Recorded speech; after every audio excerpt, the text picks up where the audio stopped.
Hi, I'm Ben, and welcome to Field and Foley episode 31. My guest today is one I have been looking forward to for a while. Thomas Rex Beverly is not just a field recordist and composer, he's a sound explorer on a mission to capture the essence of our changing planet through sound. In a world saturated with noise, Thomas' work celebrates the beauty of pristine natural soundscapes, urging us to reconnect with nature and preserve its wonders for future generations. From the wild calls of animals to the awe-inspiring symphony of storms, Thomas' recordings transport listeners to the heart of nature's most breathtaking moments. So welcome, Thomas, and thank you for being on the show. It's great to be here. Thanks for the intro. Of course, I've been a fan of you for a while, and especially also when I read on your website, like the About section, I found a sentence that I really like, and there's this little bit that says there are too many people drowning in an unhealthy lack of silence. And it's such a beautiful little tidbit. Maybe you can expand a bit on what you mean by that. I mean, some of that just kind of builds off of the classic Gordon Hempton kind of idea of the 1 square inch of silence. And so a lot of my thoughts on that kind of build off of Hempton's foundation of the 1 square inch and basically having to have 1,000 square miles around you in order to have that 1 square inch of silence. People tend to get used to the amount of noise pollution that they live in. And so it actually takes your ears a few days to kind of rewild if you go out into the wilderness, and then everything becomes relative. The tiny little Pacific wren that's chirping in a redwood forest sounds super loud, but you wouldn't even notice it if you were in a big city in New York kind of thing. So, and it kind of goes with the Hempton's idea of the 1 square inch of silence, and how there's a lot of places that are protected for conservation purposes or even for light pollution. But there's not a lot of places, if at all. There's a few now with the Quiet Parks organization that Hempton has started to build that are actually trying to protect with noise pollution, where you can hear a lot of places that don't have noise pollution for significant chunks. I've only found a few places in the whole world that have no airplanes. There's been a few fabulous places. There's a lot of places you can get away from city noise and roads and railroads and that kind of thing, but the planes are kind of ever present in a lot of situations. So sometimes you'll go to the middle of nowhere in Alaska and there's still bush planes flying around because everybody gets around with these little bush planes in Alaska. And so even if you're in the middle of nowhere, sometimes you'll still have planes. There's still plenty of places in Alaska where you can get really, really far out, but kind of depends on where you are. So anywhere in the world can still have a flight path over it, because I'm going to fly from New York to Tokyo and it flies over the North Pole, and so if I'm at the North Pole, it might not be quiet, and the ambient noise is so low if you're sitting out on sea ice when there's no wind that the plane that's 5 or 6 miles up still kind of roars. So I don't know. There's still a lot of wild places that you can find that don't have noise pollution, but it's obviously much harder than it was even 30, 40, 50 years ago. So I don't know. If you focus on the noise pollution too much, it gets kind of depressing, but there's a lot of fun places. The first one that I found was in eastern Greenland. I think there was maybe 2 planes the entire 14, 15 days I was there. Oh, so that sounds wonderful. No people, there's no roads. So the only noise pollution would be from boats. So there's very few boats, very few people. No flight plans over the spot I was in Greenland. But in different places in Greenland, there is lots of planes. If you're in southern Greenland, you see it when you fly to Europe from the U.S. So there's lots of planes going over certain parts of southern Greenland. But that was one place where just these endless kind of unexplored fjords and glaciers everywhere, and no noise pollution, and just you and the polar bears. So Yeah, I mean, speaking of all your trips now, you just mentioned a few places. What going back to like the beginning, what sparked your interest first in going into the field of field recording? Because it's like a very specific kind of thing, right? Yeah, I didn't start with field recording. It started. I went to colleges studying music composition, so I did a lot of writing of contemporary classical music for orchestra or chamber music or just various instrument groups. And then I did a graduate program in kind of music technology, composing, audio engineering. It's kind of mixed degree, and that really got me into the recording world and running live sound for concerts, and just gave me the background in the audio engineering background to actually, how do I work all these microphones, how to record instruments in studio settings, how do I mic instruments in live venues so they sound good, how do I run a board for performances and run the mixer and all that kind of thing. And then gradually just started going out with little handheld recorders and recording random things that what I would find, and started to put them into my own music, because I always had this nature interest. I've always loved being outside, grew up in the middle of nowhere, in a very small town, and spent a lot of my childhood outdoors, and then have done various outdoor activities and a little bit of mountaineering, a lot of hiking, some long distance bicycle riding. So I had this strong love of the outdoors, and that was the start of trying to actually record some nature sounds and then put them into my music compositions. And that would usually look like some kind of version of sometimes sound art installations for museums. Sometimes it was live instruments and electronics and video stuff. Sometimes it was just electronic music, like electroacoustic kind of stuff. And yeah, just started experimenting with that. And then, yeah, I was on track to be a college professor for a while. Thought I wanted to do the composer thing, and then decided academia was not for me for a lot of reasons. And kind of jumped ship from that into this whole new world of kind of film and video game and the whole other side of non-academia. Yeah, that took a little while because I was fully in the academic world, and it took me a couple of years to kind of jump into the film and video game kind of world, the commercial side of things, and build a network there. But yeah, that said, with the coming at it from a composer, I very much approach field recording with the ears of a composer. Like I think a lot of the sounds are musical. I'm doing a lot of things where if I'm recording sound design stuff, I'm performing things so they have a musical aspect, all that kind of thing. But that's a little bit of history, basically coming at it from a composer angle, and the ears definitely developed my ears as a composer versus any other way of coming at it, but that's how I did it. Yeah.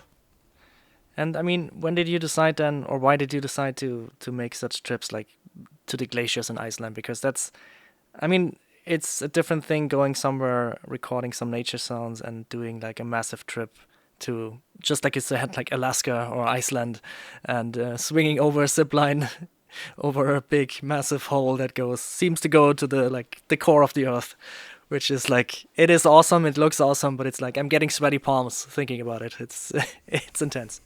Yeah, that was a little dicey. My wife didn't tell my wife about the zip line before I went out over the giant Mulan, which is basically, it used to be a waterfall in the glacier. So in the summer, that has a giant waterfall going down into the glacier, but in the winter, it's this giant, looks like a bottomless hole in the glacier. And they're really cool places to ice climb, because you can kind of go down in them on a rope and see all the ridiculous layers and colors as the colors just change in ridiculous psychedelic kind of ways as you go down into the glacier. But we can talk about more glacier stuff if you want later. But sorry, what was the question?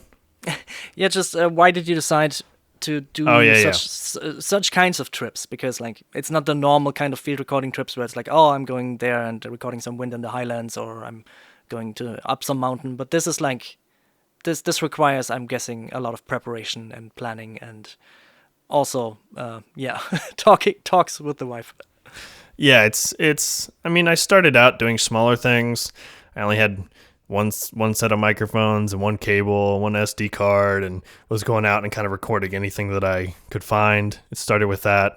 I recorded a ridiculous amount of stuff. I remember I only had one SD card and no backups, and like I just had enough money to get one good set of gear, and then I would just built my skills recording kind of whatever I could get access to, everyday things, smaller kind of day trips, and that would kind of gradually branch out into other things and learn how to record these kind of animals, how to record different types of wind, different ecosystems and deserts and forests and grasslands, and done a lot of weird sound design recording stuff too. So that's just like finding something like cactus needles and bowing cactus needles, and some of my ideas like that actually come out of the academic world. Like that idea came out of this piece by John Cage that's for Prepared Cactus, where he puts contact mics on a cactus and does some similar things. And I don't like that piece at all, but if you extract a few of the interesting things that he was doing and extrapolate it out into, I was like, I actually think that some of the sounds in the piece are objectively fascinating, but the whole piece I think is terrible. And I like some of John Cage's stuff. He's mostly he's the 4 minutes and 33 seconds guy, if you've heard about that. He's a interesting kind of musical philosopher. So that has some carryover into kind of how I think about field recording is music. Like music, the word music's hard to define, but music is organized sound is kind of how I buy into it. So I think a lot of the field recording can actually be called music in some ways, but that's a whole argument. But but I agree with you. I mean, yeah. It started with, but anyway, to answer your question, it started with smaller trips, and then I've gradually started to branch out into bigger things because, it takes a certain level of skill to commit to it because the bigger trips are more expensive. You got to have a lot of gear. You got to have experience with logistics and planning and lots of backups, and you actually need lots of redundancy in your gear if you're going to go to Greenland or Patagonia or somewhere more exposed, because you can't actually go there with one SD card because stuff breaks. And so it takes a certain level of experience to build up to that. And I've always just wanted to go on these big adventures. So I used to do long distance bicycle trip, rode about 1,000 miles across the American Southwest, did some mountaineering on Mount Rainier in Washington, climbing up that. So basically it's trying to find a way to merge these adventurous outdoor trips with field recording. And sometimes it starts with, okay, I want to record this specific sound and go there. Sometimes it actually starts with the thing I want to do, and then I'll explore the things. Because this whole ride I've been on with glaciers the last 2 or 3 years, like I knew the glaciers would make sounds with the calving, with the big icebergs breaking off the front of the glacier. I knew that would be cool, but I had no idea about a whole bunch of other stuff. That's like 25% of the sounds that glaciers make. And I had no idea about the other 75% until I actually explored stuff, because like there hasn't been a lot of exploration into glacier sounds. So sometimes it's just the stuff I'm interested in. I mean, there's a lot of field recordists that are very interested in jungles because there's so many diverse sounds and so many species making sound at the same time. And if left to my own devices, I'm not really interested in going to jungles. I'm interested in like Arctic and Antarctic and deserts and wide open spaces and mountains. I mean, I'll eventually get interested in jungles for sure, but at some point, yeah. At least at this point, I'm actually more interested in things like glaciers that make sounds, and I'm a little less interested in the actual animals. So I've been very interested in storms and weather and hailstorms and sandstorms and snowstorms and glaciers and the sounds of forest with really big old giant trees that are some of the oldest in the world, that kind of thing. So in general, I just like big, wide open spaces. I don't like being in jungles with super hot, humid, tons of bugs. Like, I mean, I'll get into that at some point. I mean, but the places that excite me right now have been the Arctic, started in Alaska, then Iceland in the summer, then Greenland, then Norway in the summer, then Iceland in the winter, and then Patagonia was my first trip down into similar kind of geography, but in the southern hemisphere. And the other places there's a long list of places I want to go, but I don't know if that answers the question exactly, but basically it's a merge of the outdoor adventures that I liked and putting that together with field recording. And often it takes 2 to 3 weeks in a place to really get a good portrait of it. I think it takes a while the weather will change, the wildlife will do different things. You have to record long periods of time. Part of the paradigm shift is too that like I do a lot of drop rig recording, which me and a few other field recordists have developed some of that stuff where it's like, oh, I'm actually going to develop some techniques that enable me to leave very expensive microphones out in the field for long periods of time recording. And traditionally, that's not something people did as much. They were still like on the, if it was a nature documentary, they'd be on the set and they'd be recording some while they're filming, and then they'll put a bunch of stuff in post. But that's just kind of a different approach with all the drop rigs, and that's a whole can of worms we can get into if you want to. Yeah, maybe going a bit into more the preparation side, because you also said like going to a new place, you need at least like 2 weeks or something to really appreciate and to really find out what makes sounds, where are sounds, and at what time of the day, and so on. I mean, I know this, the gist of it, of going into places and then like right when I'm about to leave, I'm like, if I had another week now, that would be amazing now. So how do you prepare for your trips, especially like those big trips to the glaciers? Is it something where you try to find people, local people, to help you, guide you? Do you do a lot of research of the internet, just what makes sounds? And yeah, how do you Google for sounds? I mean, it's like... Yeah, the kind of expedition planning is a whole skill that has gradually developed. I started out by doing lots of road trips in the U.S., so that requires less planning because I can forget stuff. I can buy it at a store along the way. I have my own car. I can just drive around. I'm doing lots of things where I don't need a guide. So like the road trip kind of stuff requires less planning. It's not as high stakes with the gear because you can replace things if you need to. You can have stuff shipped to an Amazon locker and anywhere in the U.S. or something. And so that's kind of how it started. Those trips require planning, and you have to research what you're trying to do and the time of year when you can go, and noise pollution, all that kind of stuff. But yeah, the bigger stuff I would actually call an expedition, like going to Greenland. That's definitely a higher stakes situation. And I think the tipping point is kind of whether I need to hire a guide or not. At least at this point, I'm very interested in the level of trips where I have to hire a guide, because that's typically getting me into something that is a lot more exciting and fun, and I typically don't have the skills to do it safely myself. Like, I've done some basic mountaineering kind of stuff and climbing, but I don't have the skills to go somewhere and to do some of this stuff myself, and it's just too much gear. I honestly, like, oftentimes I need a guide that's like paying attention. Like if I'm on a glacier in Greenland or on a frozen glacier lagoon in Iceland, like I need the guide paying attention to the safety stuff so that I can focus on the sound. And so even if I did have more kind of adventure sports technical skills, oftentimes you still need a guide.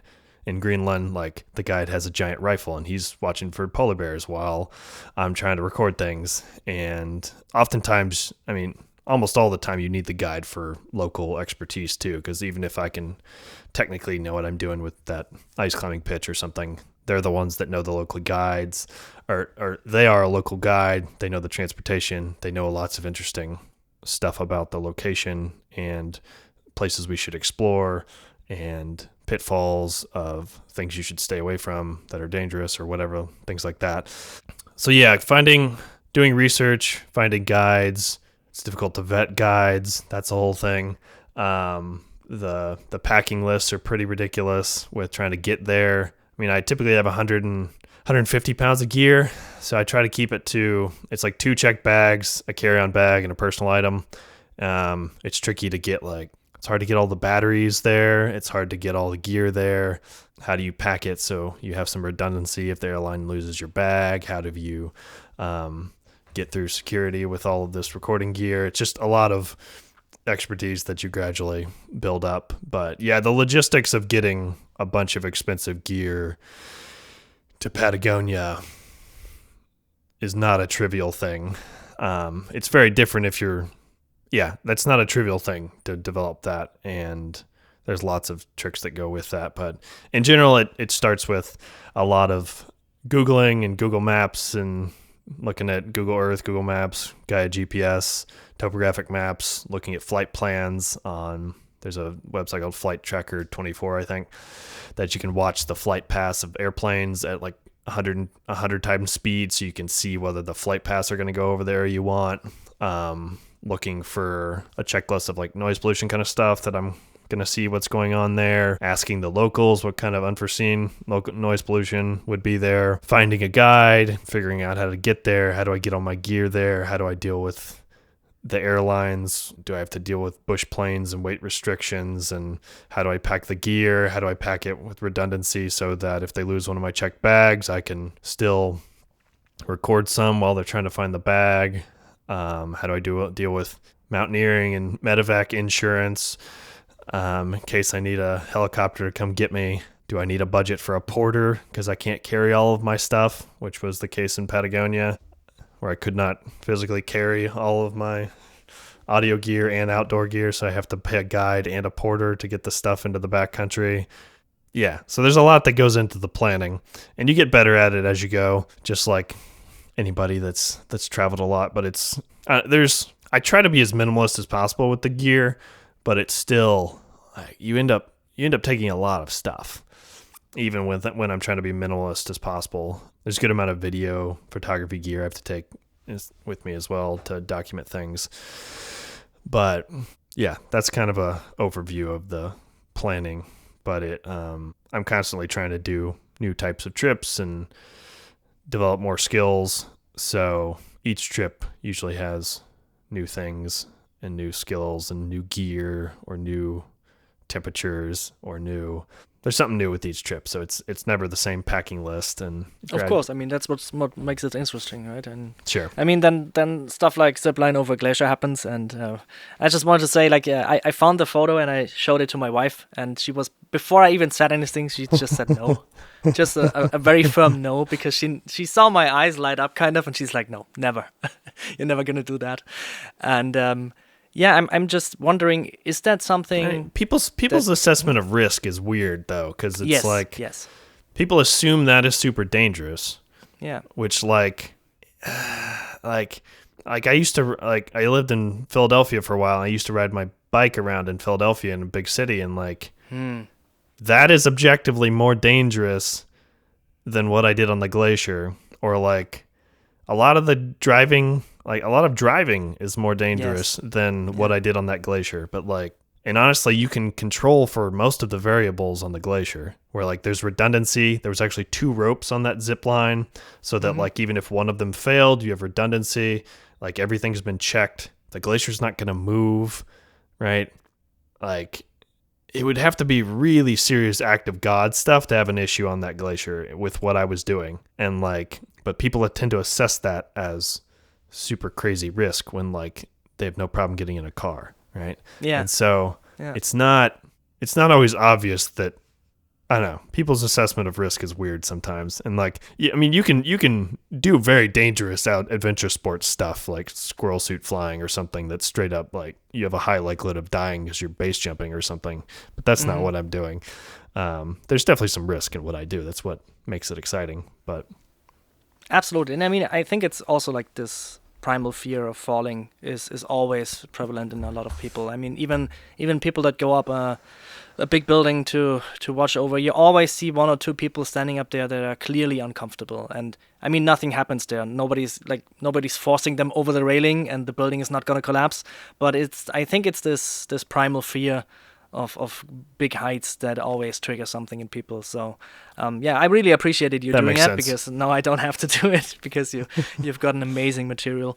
And but I was just wondering, is that something that comes up during the trip? Like the zipline, for example, was it something the guide says I had done this before, and then you just decide on the spot, or is everything planned usually? It's generally a combination. I have an idea of some stuff that I want to do, but you don't really know until you're on the ground. So a big expedition it's usually some combination of, I will get some things that I expected. Mm-hmm. In general, I'm hoping to find something that I've never heard before. Sometimes that's just, if I go to a new place, it'll be new species of animals, right, that I just haven't heard before. So that's one category of new things. The most exciting category of new things would be just new sounds that I didn't know existed. So that's a whole nother thing that's probably the most exciting, because I can look up the birds or the animals that are going to be in the location, and I'll look through my birder app and see which ones are interesting, and these are the ones I'm going to try to find. And then hearing them in real life is very cool, but you knew they existed versus something like the sound design equivalent would be like the bowed cactus sound that sounds like a T-Rex when you pitch it down. You take a violin bow the needle on the cactus, makes this crazy screeching animalistic bowed cymbal sort of sound. Then you pitch it down an octave, sounds like a T-Rex roaring. Right, that's something that I didn't know that existed until I messed with it, and I thought it was probably going to be a terrible, stupid idea, but it turned out to be pretty amazing with the sounds. The equivalent of that might be like with the glaciers. I knew the calving was going to be a big thing, but I didn't know there was going to be all this crazy sound underwater with the icebergs. I didn't know there was going to be all this sound on the glacier with these big ice chambers that are trickling. And like we walked out on one spot on the glacier in Greenland, and you sort of felt this sub-bass pulse that made me real nervous. It was like spidey sense kind of on your like hair on the back of your neck stand up. I talked to my guide. I'm like, do we need to get out of here? And he says, no, I think we're good. And then we explored around a little bit. And we found this one big crevasse. We stuck our head in it, and you hear this sound. It goes, home, home, home, home. And it's basically these giant air bubbles. It was a combination of a waterfall that was going down into the river underneath the glacier. A lot of glaciers, at least in the Arctic, will have a river coming out underneath them. So basically this waterfall was creating these big air pockets, and the giant bubbles were popping out into this one crevasse and making this kind of dragon's breath kind of sound. And it only did it for like 20 minutes. And I set my rig up and was going to record it all night. And then it just stopped and never came back. So like there's stuff like that where the glaciers actually change enough because the water is flowing through and it's carving different shapes, and especially in the summer, and you'll get these interesting events that might happen that you never knew existed. And so it's kind of like, it straight up sounded like a dragon. It's crazy. Or like the underwater iceberg example is basically as a glacier is formed, at the top of the glacier, snow falls over many thousands of years. The snow gradually gets compressed and turns into ice, and then it moves down the glacier, eventually calves off as an iceberg. And so what you get are these air bubbles in the icebergs that are compressed to up to 20 times normal atmospheric pressure. So basically it's a compressed air bubble. And so as that iceberg is melting in the fjord, these air bubbles are popping, but they have a lot of power when they pop because the air is compressed. And so you get this crazy underwater popping, pinging, booming sort of soundscape.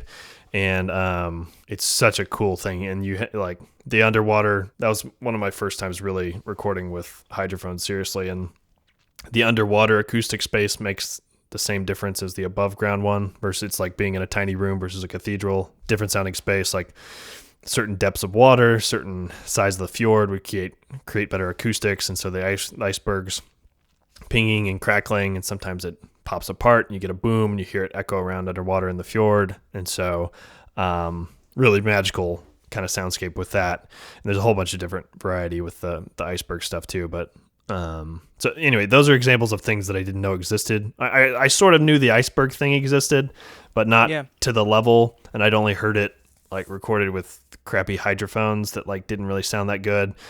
And I started recording with these DIY hydrophones that a retired Navy submariner has built, and they've kind of blown my mind. He's basically taken the same hardware that you would use in a $5,000 hydrophone and put it into a DIY hydrophone design that you can build for about $200 a hydrophone, and you get this astonishingly good sound in the hydrophone that it just doesn't even compare to most of the basic commercial hydrophones that people use. They give you like the conceptually interesting sound of underwater sounds, but it sounds like this lo-fi kind of hissy underwater stuff that is conceptually cool because you're hearing like the sound of a coral reef. But if you didn't know it was an underwater sound, I don't know, it just oftentimes doesn't objectively sound good. It's not conceptually good and objectively good.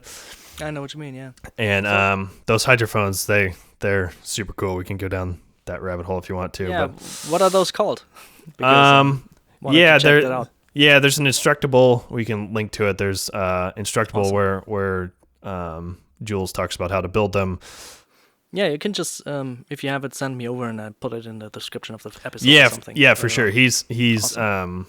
I don't think he's decided on an actual name for the hydrophone yet, but I recommended him naming it so then it's not just DIY hydrophone, but they sound fabulous, and they're I've done some A/B tests with other hydrophones, and yeah, they've kind of opened up the whole new world of underwater sound for me that would not be possible if I can't afford a $10,000 pair of hydrophones in certain situations because and the fact they that get stuck in ice, right? yeah, they get stuck in ice, or like I having affordable kind of DIY hydrophones that sound amazing enables me to do things that I wouldn't normally do because I can actually destroy them in certain situations. Because there's in Iceland, I wasn't planning on destroying them, but basically got them stuck in the ice, and that was the only way to get these ice laser kind of giant ice lagoon ice laser in the winter sounds that I would not have been able to do. But highly recommend those hydrophones.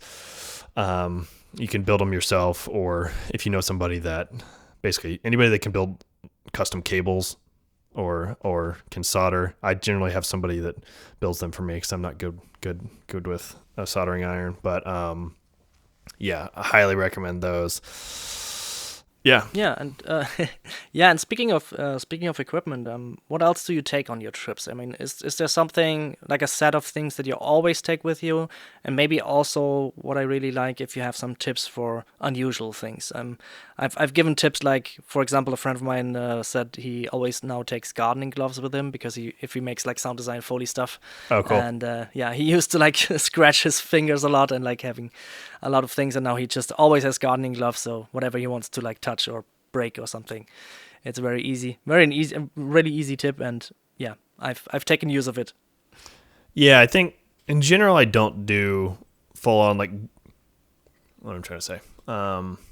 In general I don't do gear reviews, but there's lots of different gear that I like for different situations, so I basically just tend to tell people what I use. Because typically the way I'm trying to use the gear is not the way that most people are going to use it. And all of this gear is not typically designed to be taken out into the tundra and record for 2 weeks. And so, yeah, there's a lot of stuff that I take. What's the best way to think about it? Maybe kind of take you through the signal chain where start with the batteries. The system I use, pretty much everything's powered off of USB-C batteries nowadays. So I typically have about 10 of those bricks with me. The largest ones you can fly with are typically it's 100 watt hour battery, which is like the 26,800 milliamp hour, but 100 watt hour battery. So it's typically about 10 of those. Just a quick question there. So if you have 10 of those, you can fly with those, but you can take a single one that's bigger? Yeah, typically the rules are, it depends on the airlines, like check your rules before you go, but typically the rules are 100 watt hours, and some airlines do have limits on the number of batteries you can take too, but it depends on the airline. Okay. So do your own research on the batteries and stuff. But of course, typically the issue with the batteries is the weight.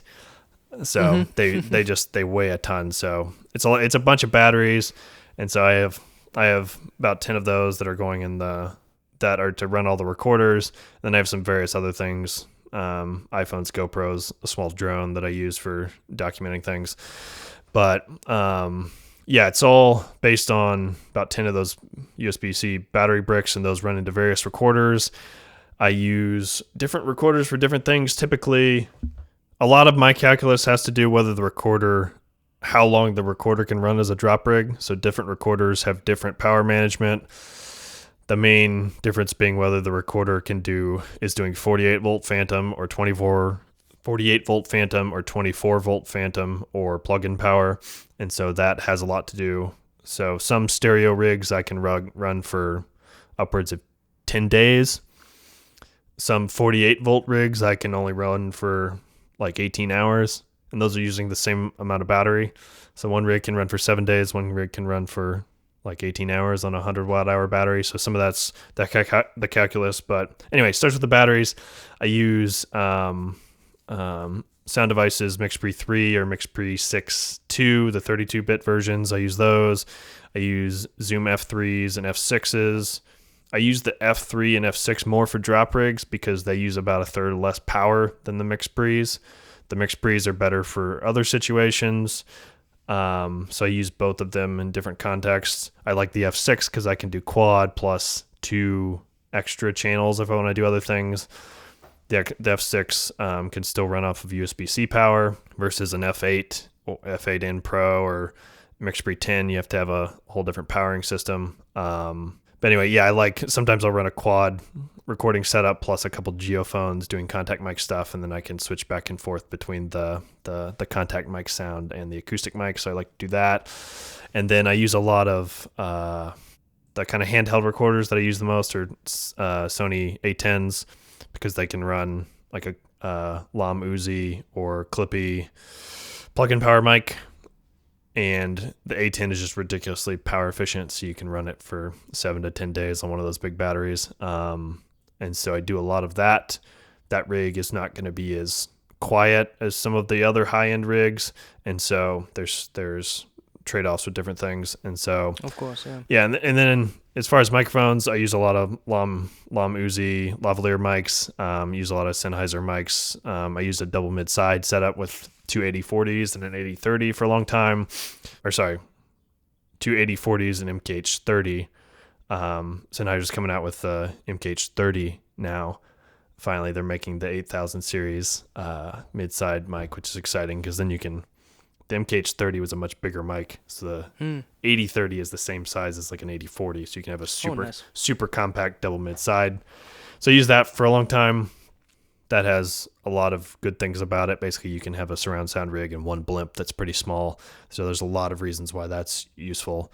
Did a lot of that for five years or so. I'm kind of moving more towards spaced Omni quad rigs and like ORTF surround kind of rigs for various reasons. But yeah, so Sennheiser double mid-side rig. I have a Sennheiser kind of ORTF surround or double ORTF quad rig of 8040s, and then I have a quad rig of 8020s for kind of quad space Omni setup, and I change those for different setups. And then I've started using the Lewitt LCT 540S mic, which is this ridiculously quiet large diaphragm mic that's super cool for really, really quiet situations. I think it has 4 dBA of self noise, so it's just ridiculously quiet, but it's a big studio mic that's heavy, and it's a pain to wind protect and water protect, and so I'm still figuring out how to use that. But man, that thing is just the self noise on that thing is ridiculously low. So, and then when I'm making decisions about mics, it's like, what's going to do better in the wind? Is this a situation where the mic might get destroyed? Okay, I'm going to use the Lam mics instead of the Sennheisers in this situation because the Lams are much more affordable than the Sennheisers. Do I need the lowest self noise for this situation, or is the sound going to be pretty loud so I can use a mic with higher self noise? Which mic am I going to use to record wind? Some do better than others. So mics excel at different things in different situations. And so I'll make decisions based on that. But yeah, it's a lot of the Lam mics and Sennheiser mics and a couple of these Lewitt mics. And then hydrophones are mostly these DIY ones that I use. And then I keep a few Lam geophones for contact mic stuff. And then, yeah, that's usually the spread of mics that I have right now. Sometimes I'll take a parabolic dish with me, and I can put various mics inside that.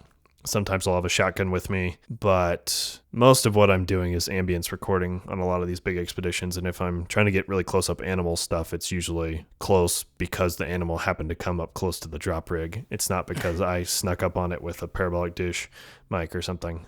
So, yeah, that's kind of the overview of the kit. And then, yeah, laptops and lots of SD cards and lots of solid state drives to back everything up. That's a whole thing too, which takes forever. But yeah, that's kind of the signal chain of the batteries, recorders, microphones, wind protection, and the wind and water protection is a lot of that's a whole nother thing. And a lot of the solutions with the wind and water protection are what enable you to leave rigs out for long periods of time, because I'm not just leaving it out when the weather's good. So it's how do you deal with water and humidity and sand and dust and extreme temperature changes.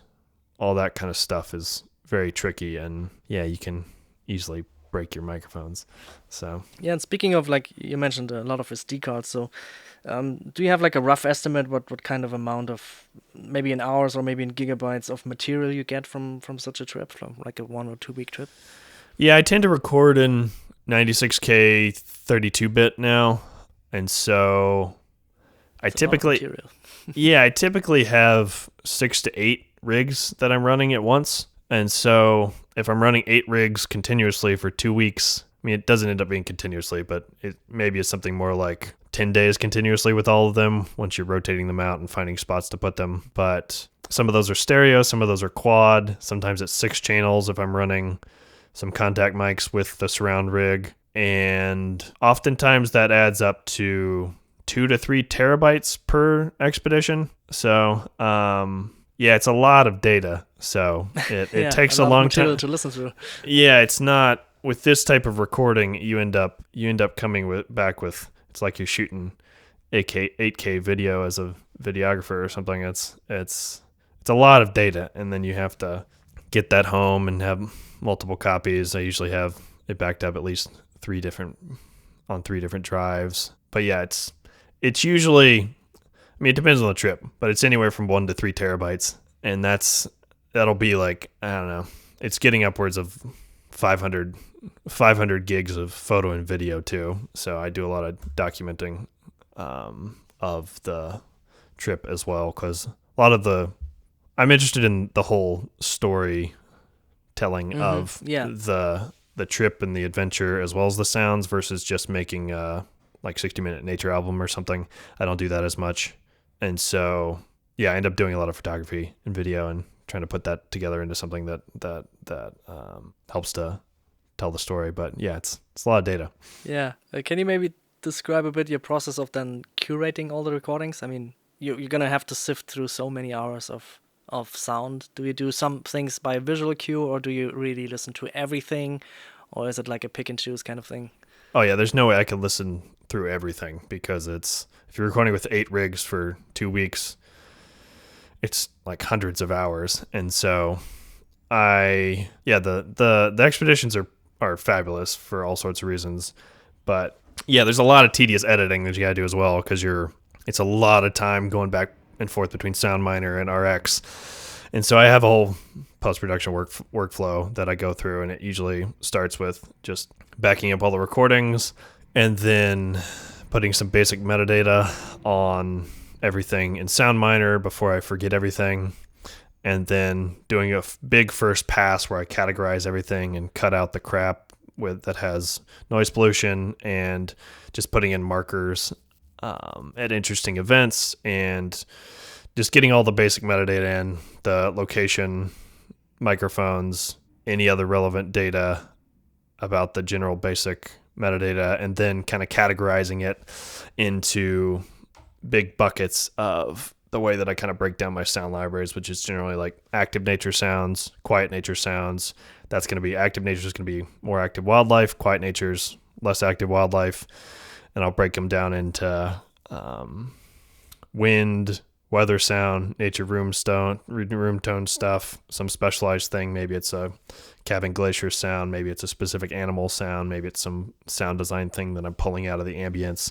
So I'll get general buckets where I'll split an expedition into 4 buckets or 6 buckets or 8 buckets, depending on the type of stuff that I have, and then get that all layered in with metadata. Generally that cuts everything in half at least, if not more, and archive the raw stuff. And then, depending on my schedule and what's going on with other trips and things, I like to get that, or I need to get that first big pass of things done to get it all categorized with basic stuff, and just get the first big culling pass done. And then sometimes that sits for a month or 2 while I'm doing other things. Depends on how quick the trips were. I had kind of two big trips back to back in February and March this year. So yeah, I just want to get it to that point. And then that's actually the faster. I've gotten a lot faster at doing that. So it doesn't take me as long as it used to do that first big pass. But yeah, the next stage takes longer. And it depends on what I'm doing with it. It takes a lot longer if I'm making sound libraries out of everything, or if I'm working for a specific client for some exclusive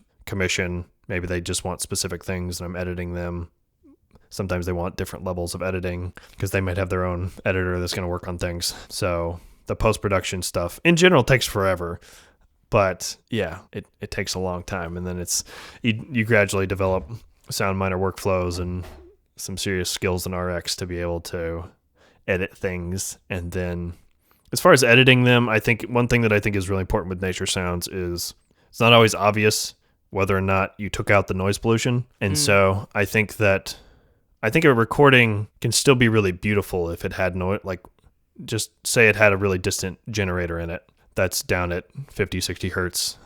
And it's quite easy to take that out in RX, actually. The dehumming module is really good nowadays. You can take that out, and the recording can still be beautiful, and I think it's worth sharing in a lot of instances, but it's not as rare. So that's one thing I make sure to do in my metadata is it says natural soundscape if it was just had its normal amount of editing done, but I didn't remove any noise pollution. So natural soundscape means it doesn't have any man-made noise pollution in it, and I didn't remove anything. And then if I did remove something, I just put remove distant noise pollution, or sometimes I make it more specific about what I removed. But I do think it's important to do that because stuff that's had noise pollution removed from it is not as rare, and it's not obvious that you've removed it because the tools are getting so good. So that's something I always put in the metadata. Some people care about that, some people don't, but at least for me, ethically, I like to always put that in there. So if you care about that, you can see it in the metadata. Some places just have noise pollution, and I think it's also it's important. Part of the place, right? Yeah, it's some places it's still really important to record the sounds of that ecosystem and preserve it if it's threatened for some reason. And there's still situations where, like, I'm not trying to only record things in pristine places that have zero noise pollution, because there are a lot of places worth recording that still have some, and you can make it work with the recordings. So, and generally you just try to minimize as much as possible, because removing noise pollution is a real pain. It takes time to do it well and stuff. So, and generally trying to avoid that as much as possible, but sometimes something really, really cool happens, and that's how you do it. And I have a list of these that I made a while back. It's my field recording mastering rules that I just kind of lay out what I do.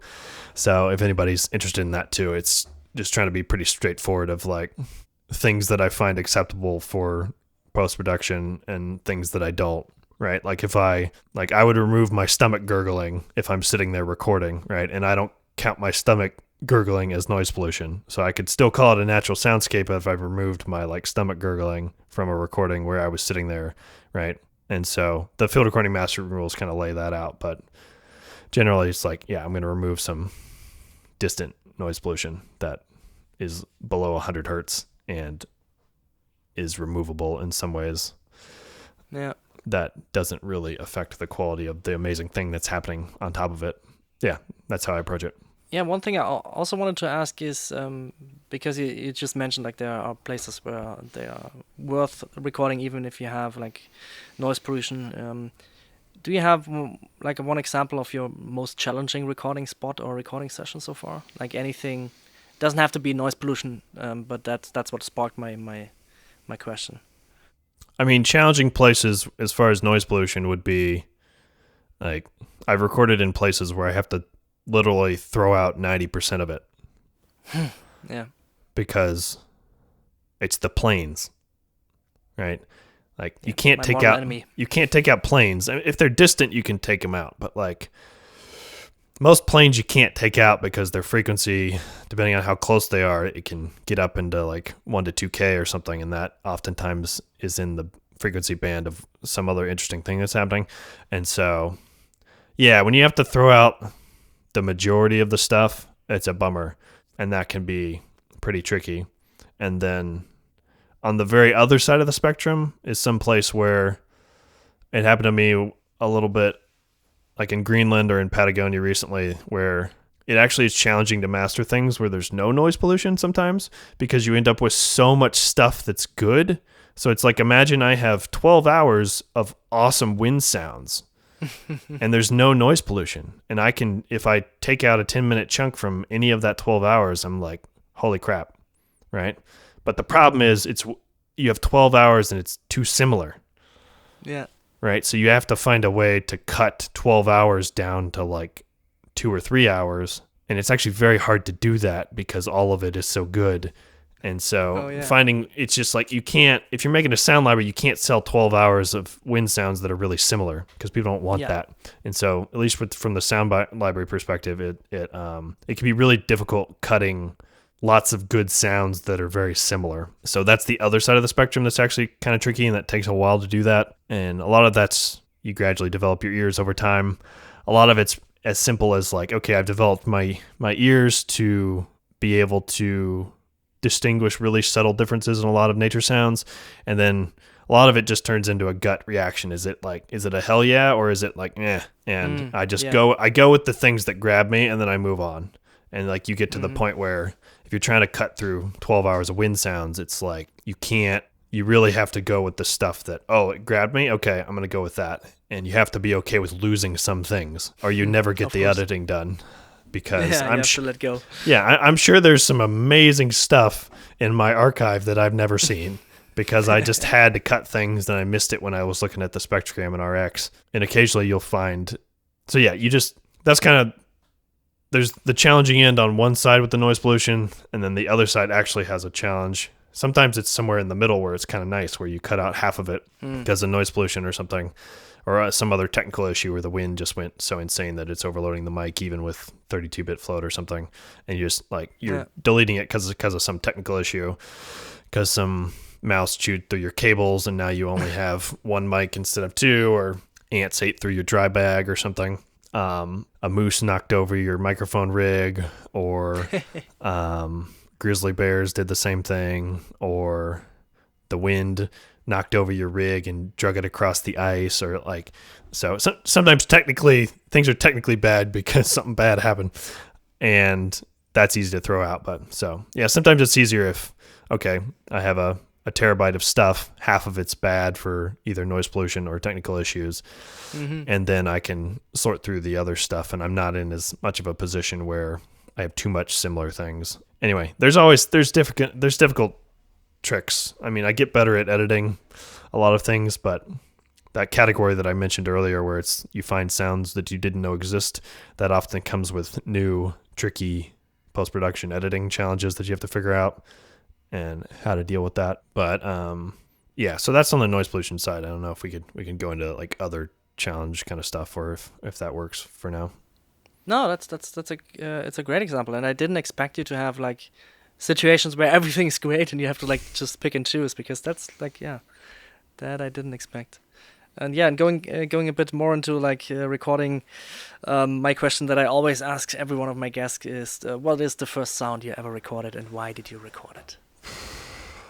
I think I actually have a decent story for that one. I had this isn't technically the first sound I recorded, but it's the first time I recorded with a really high quality set of microphones versus like a crappy little handheld, like the onboard mics on a little handheld recorder. So I had saved up some money, and I bought what was the rig? It was a Sennheiser MKH50 and an MKH30. So it was a mid-side rig in a blimp. It was running into a Sound Devices 702. And so it's my first experience recording outdoors with very high quality, low noise microphones, and then a very high quality recorder with low noise preamps. And I was driving around. I lived in Philadelphia back then. I was driving around in Delaware just looking for stuff to record. And I happened to see this giant flock of snow geese, which are these white geese. And there's thousands of them in these flocks as they're migrating, and they land in the cornfields in Delaware. And so I got very excited when I saw this flock land, and I pulled over the car, and then I walked out, and I was walking with the mic set up. I had the recorder in a recorder bag strapped to my chest. I had my headphones on. I was walking out, and I could hear them squawking and honking, and that sounded really cool. But then I got too close, and I scared the whole flock, and they all took off at once. And like what I was hearing in my headphones, like I couldn't reconcile with what I was seeing. Like the microphones were zooming me in so much with this kind of sound telescope thing that like this crazy, it's this swarming wing sound. It's like you set off yeah, it's a swarming wing sound where they all go off at once, and it's this crazy.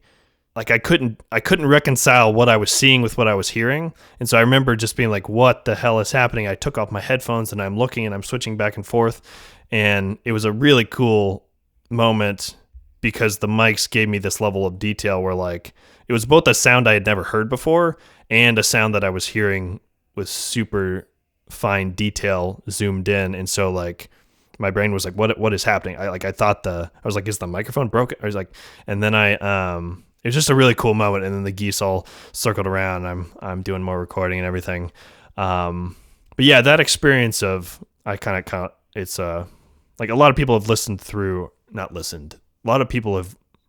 What I'm trying to say, many people have looked through binoculars or a telescope. A lot less people have listened through really high quality microphones, and it gives you that same sort of sound telescope thing. And that was the first time I experienced that, and it opened up a whole kind of new world for me. And so as much as possible on trips, I try to let people listen through my mics and try to get more people exposed to that, because it's a really cool thing, and it's not as accessible as looking through a telescope or something, because you can go to an observatory and look through a really nice telescope at Saturn or something, but there's not really the sound equivalent of that available to people as a kid or something. So anyway, that's the first time. We should start that, yeah. We should start like sound. Yeah. That would be nice. Yeah, that's the first time it happened to me. So there was some other earlier stuff with me getting excited about taking a little Zoom recorder out and recording rhythmic drips and stuff like that.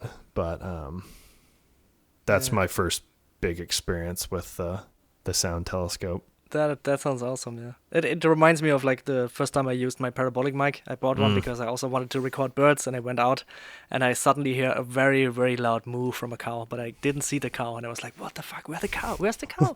So I spent like 5 minutes looking to find where the cow was, and it was like very tiny in the distance, but the wind was just right, and like the mountains, it kind of reflected, and I hit the spot where it's like, it sounded like it was right next to me, and it was just blowing my mind because, yeah, just like you said, my eyes couldn't believe what my ears were hearing. It was just so weird, this disconnect, and yeah, it just kept me smiling for hours. And that's it's always awesome to have these kinds of experience with microphones.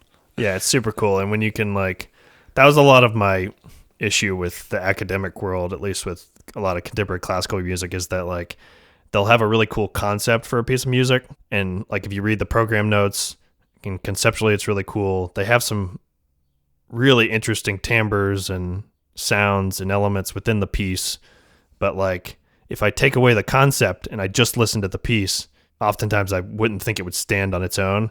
And so whenever you can find art that is both conceptually interesting and objectively sounds cool if you didn't know the concept, that's where I tend to get really excited. And you don't always have to have a cool concept. It can just be like purely art also, which I get excited about that. But at least in the field recording world, that's the stuff that, like, I always keep some geophones, like contact mics with me, but like, man, 99% of the time, like contact mics sound like crap. And it's not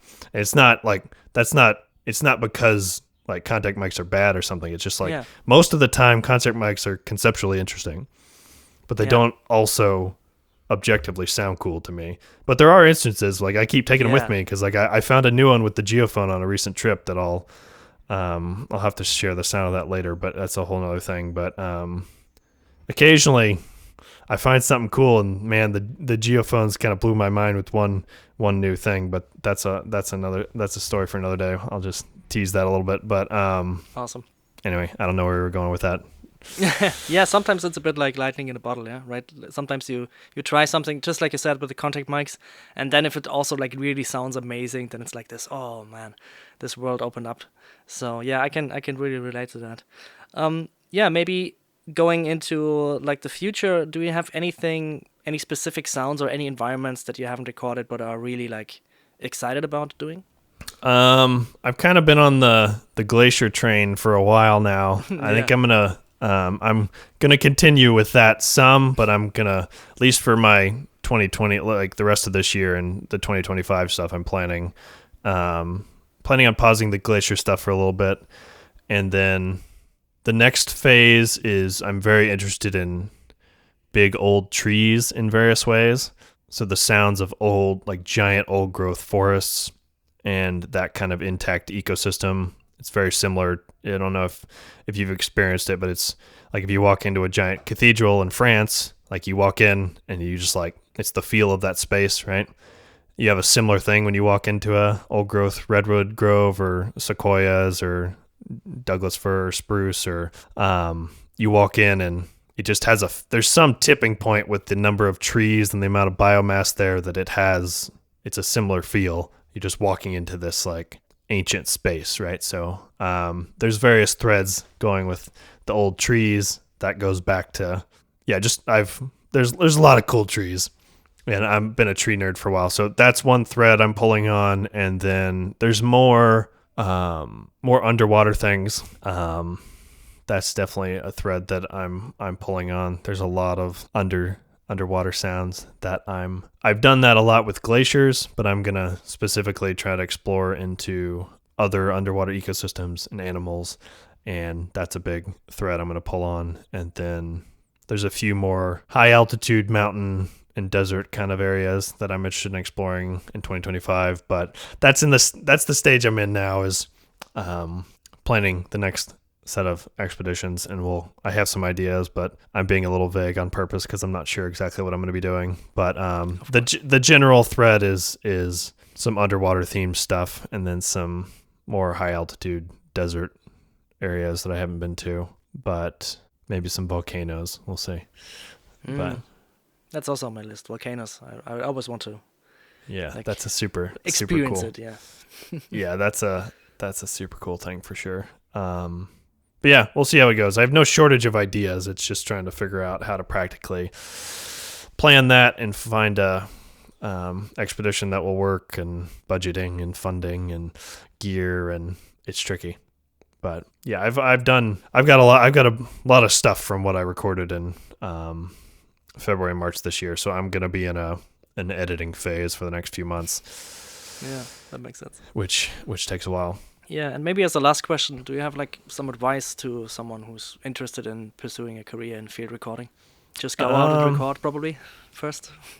Yeah, I think that it's good to understand that it's not a huge industry is one thing to look at the beginning. Like it's not necessarily obvious to somebody that's just starting that. I mean, in general, if you look at the credits of a Marvel movie or something, there's 300 visual people and 30 audio people or something. So it's at least a 10x reduction in that. So it's not a huge industry. And then the nature sound is a very small subset of the audio world, right? So there's not very many people that are making a living as a field recordist. So like, this is what I do as my full-time gig. So it's very tough to do that, but there's a lot of ways you can get involved with field recording and go on adventures and build skills. And it's not the only way to approach it is if it's your full-time job. So there's a lot of, honestly, the majority of field recordists like have a day job in audio where they're doing something else, and maybe their field recording supports that job. Maybe people just do recording a few times a year. Maybe they're doing a bunch of recording that they use in maybe they're a sound designer where they record tons of material and they're not trying to share it with anybody else. They want to use it in their own work, right? That's another way to approach it. So there's a lot of models with things. But I think in general, yeah, it's not a huge industry. So if you like, there's not 10,000 field recordists. Like there's a lot less professional field recordists than there are, say, professional photographers or filmmakers. So I think that's one way to approach it, is that just from the outset, knowing it's not a huge industry and you have to figure out ways that'll work for your interest and what you want to do. Do you want this to be your full-time job? Do you want it to be part of another job where you're getting paid? Are you trying to do sound libraries? Are you trying to get commissions from a specific film or a specific studio to work on a project exclusively? Do you want to be more in the academic world and be a professor and also do a bunch of recording? And do you want to do more like a balance between kind of visual arts and audio and do more sound art kind of museum installation kind of stuff? Do you want to lean more into the research world as like acoustic ecologist kind of things? Do you want to like work on the actual science of it through the field recording? Because a lot of people doing that where they're trying to preserve this place or document this species, or so there's the like more scientific side of it. You can approach it. So I don't know, there's a lot of angles. It's not just I wouldn't necessarily recommend the way that I do things to everybody, because it kind of depends on what your goals are. Not everybody wants to go on. Not everybody likes to travel. Maybe you really like there's a bunch of field recordists, or not a. There's a whole subset of field recordists that loves recording like guns and cars and explosions and really loud stuff like that. That like I don't have that expertise, right? If you try to get me to go record a race car, like I wouldn't know what to do. So if you're interested in that kind of stuff, there's a whole other side of things with that. So yeah, there's a lot of ways to approach it. I would say you kind of gotta find what works for you. I'm always happy to answer quick questions for people. I think there's a few really good communities online, like the Field Recording Slack is my favorite one. There's a few thousand people on there that that kind of sidesteps a lot of the social media noise, because we have our own group, and that's a very healthy community of people that can help you get started if you're trying to figure out how do I navigate all these gear choices and stuff that I want to record. You can get into it from, maybe the last example is, you can get into it from like the musician side also. So there's a lot of musicians that are going to do some field recording. They want to incorporate that in their music. So maybe you're approaching it from a musician side, not just the pro audio, sound designer, sound editor kind of side. You can start a little microphone company. There's quite a few of them that have started in the last few years that are making these more affordable but higher quality microphones that you can do a lot of things with. In general, I would just say it's easier to get into it now than it used to be, even when I started like close to 10 years ago, because at least the recorders have dropped in price a lot. There's some trade-offs with some of those price drops with like the quality of some of them, but at least the recorders and some of your microphone options, you can get a pretty good recording rig for a lot cheaper than it used to be even 5 years ago. And the 32-bit float technology makes it quite a bit easier to record some things. So it's a little easier to get into the market. The really nice microphones still cost a lot of money. But if you can get yourself a Zoom F3 and a pair of external microphones, you can do a lot with that. And the quality of the preamps on the F3 are pretty similar to something that used to cost $2,000, now it costs $350. And there's some trade-offs with that price drop. At least with the preamps, there's not a ton of difference, at least for somebody that's starting. So that's a good thing when you're trying to get into it. But yeah, I would say there's no straight answer with it, but there's a lot of ways to approach field recording. Maybe somebody can start the Star Observatory version of a audio Sonic Spaces or something. That would be awesome. Yeah, that would be super cool. But yeah, that's some of the recommendations I would give. Cool. Yeah, thank you. And again, thank you for taking the time to speak with me. It was really a blast. So I hope you have a wonderful rest of your day. Yeah, thanks for having me on. It's been fun to see the progression of the people that you've had on the podcast and hearing their stories, and I'm thankful to be part of it. Thank you.